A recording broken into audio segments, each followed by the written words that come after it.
ada hajat apa? Kemudian ini perempuan bilang, wahai Syekh Zakaria Al-Ansari, saya datang kemari untuk meminta zakat. Saya minta zakat ke sini. Saya adalah dzurriyyat Nabi Muhammad. Saya seorang syarifah. Saya dzurriyyat Nabi. Saya minta zakat. Ada pertanyaan menarik. Sebenarnya pekerjaan para habib itu apa?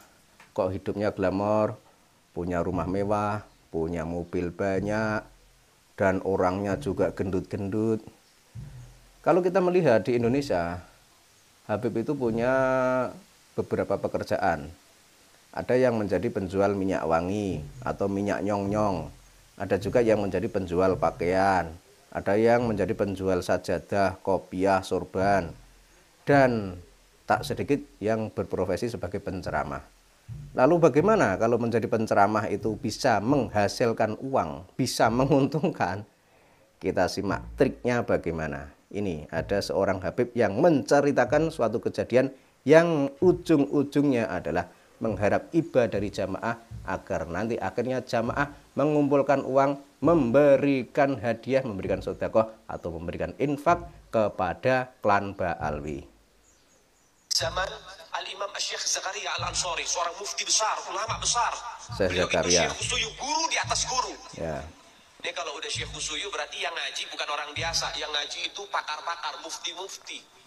Itu Syekh Zakaria Al-Ansari, dulu itu beliau adalah mufti besar. Mufti besar. Lalu kemudian apa yang terjadi? Disanjung-sanjung. Ketika beliau sedang ngajar begini, membahas masalah ahkam, syariah, kemudian datang satu perempuan. Ya. Satu perempuan datang, teruskan apa aja? Bayu. Datang satu perempuan kepada beliau. Ketika datang ketuk pintu, beliau lagi ngajar sama murid-muridnya. Ya. Dibuka pintunya. Waalaikumsalam warahmatullahi wabarakatuh. Perempuan. Sudah tua. Sudah tua. Kemudian akhirnya apa? Tanya Syekh Zakaria Al-Ansari, ada hajat apa? Kemudian ini perempuan bilang, wahai Syekh Zakaria Al-Ansari, saya datang kemari untuk meminta zakat. Meminta Saya minta zakat. zakat ke sini. Saya adalah dzurriyyat Nabi Muhammad. Saya adalah dzurriyyat Nabi Saya Muhammad. seorang syarifah. Saya dzurriyyat Nabi.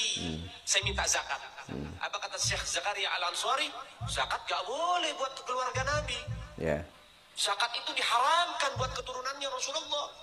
Gak boleh nerima zakat keturunan Nabi Muhammad. Zakat itu adalah harta kotor. Keturunan Nabi ini disucikan oleh Allah dan nasnya diabadikan di dalam Al-Quran. Yutahhirkum tathira. Gak boleh zakat. Makanya kita kalau pengen berakhlak sama keluarga Nabi jangan kasih zakat. Ya. Kasih apa? Kasih hadiah. Kasih amplop. Jangan kasih infak sedekah. Kasih hadiah kepada mereka. Pahalanya jauh lebih besar daripada zakat dan infak. Udah Kepada kelihatan. baginda Nabi Muhammad. Udah kelihatan arahnya ya. Gak boleh kamu nerima zakat, kata Syekh Zakaria Al-Ansari. Apa kata ini syarifah? Wahai Syekh Zakaria Al-Ansari, kenapa saya tidak boleh zakat?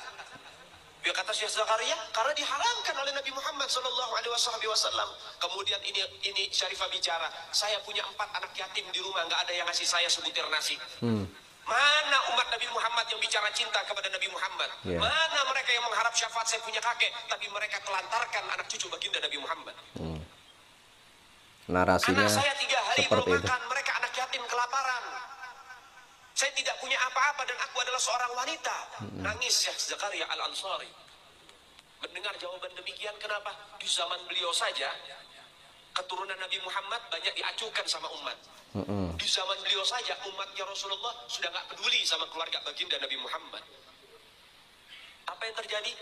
Beliau langsung masuk ke dalam, semua bahan-bahan makanan semuanya Diserahkan. dikumpulkan dengan berderai air mata, dia kumpulkan, dia berikan kepada syarifah. Ini syarifah, hadiah untukmu. Kalau nggak ada apa-apa, minta kemari.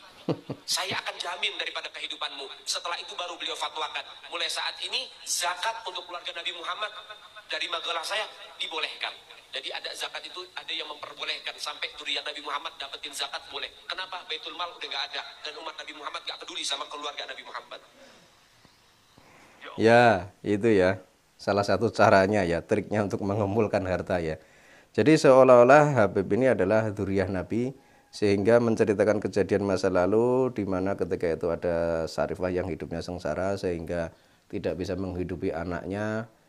Kemudian ada seorang ulama yang simpati kemudian memberikan hartanya kepada syarifah tersebut. Jadi dari cerita tersebut dianalogikan bahwa Habib ini adalah dzurriyyah Nabi. Ya secara tidak langsung Habib ini meminta kepada jamaahnya agar memperhatikan klan Ba'alwi, agar memperhatikan habaib. Dan kepada habaib janganlah memberikan zakat, tapi berikanlah sedekah atau hadiah. Jadi apa bedanya? Ya mungkin istilahnya beda ya, tapi kan bentuknya sama. Dan ini kan yang parahnya itu bukan masalah siapa yang ngasih, itu bukan ya, tapi dengan cara ini loh yang sangat berbahaya itu. Si Habib ini seolah-olah sebagai dzurriyyah Nabi, kemudian menceritakan kejadian seperti ini. Itu kan ujung-ujungnya tujuannya agar jamaahnya itu simpati kepada dia, dan akhirnya nanti memberi harta, memberi uang kepada Habib ini. Arahnya begitu. Meskipun dia tidak bilang saya minta uang, itu tidak. Tapi dari apa yang dia sampaikan tentang narasi-narasi tadi, kan kelihatan banget arahnya. Jadi jamaahnya itu dikasih cerita-cerita yang sedih, biar jamaahnya itu simpati kepada keturunan Nabi, yang nanti ujung-ujungnya atau akhirnya jamaah itu diharapkan dengan sukarela memberikan sesuatu kepada Habib ini. Karena Habib ini seolah-olah adalah keturunan Nabi itu, bagian dari dzurriyyah Nabi itu. Nah ini yang sangat berbahaya. Makanya sekarang itu rakyat Indonesia jangan mau dan jangan mudah dibohongi dengan hal-hal seperti ini. Lah kalau misalnya keturunan Nabi benar, ya nggak apa-apa. Tapi kalau klan Ba'alwi itu kan hingga saat ini tidak bisa menunjukkan bukti kalau mereka adalah keturunan Nabi. Nah ini parahnya. Makanya hal inilah yang harusnya disikapi secara serius oleh masyarakat di negeri ini. Jangan mudah terbohongi oleh pengakuan suatu klan yang mengaku sebagai cucu Nabi tapi tidak punya bukti. Nah kalau hal ini dibiarkan, orang mudah percaya, orang hanya nurut saja, hanya husnudzon saja, ya nanti akhirnya banyak korbannya. Makanya sebelum terlambat, tentang polemik nasab ini harus kita sampaikan seluas-luasnya, agar masyarakat di Indonesia ini tahu dan paham bahwa klan Ba'alwi atau habaib dari Yaman tidak terkonfirmasi sebagai keturunan Nabi, baik berdasar kitab nasab, baik berdasar sejarah maupun tes DNA. Sehingga jika ada habib yang berceramah seperti ini, menggiring opini seperti ini, yang arah dan tujuannya hanya untuk mengumpulkan uang, itu nantinya tidak berhasil. Sebab kalau masyarakat itu belum paham bahwa habib itu bukanlah dzurriyyah Nabi, ya pastilah masyarakat atau umat muslim yang menjadi jamaahnya akan terpikat oleh cerita-cerita seperti ini. Akhirnya yaitu tadi, menyerahkan harta benda dan apa saja sebagaimana yang diinginkan oleh si Habib ini.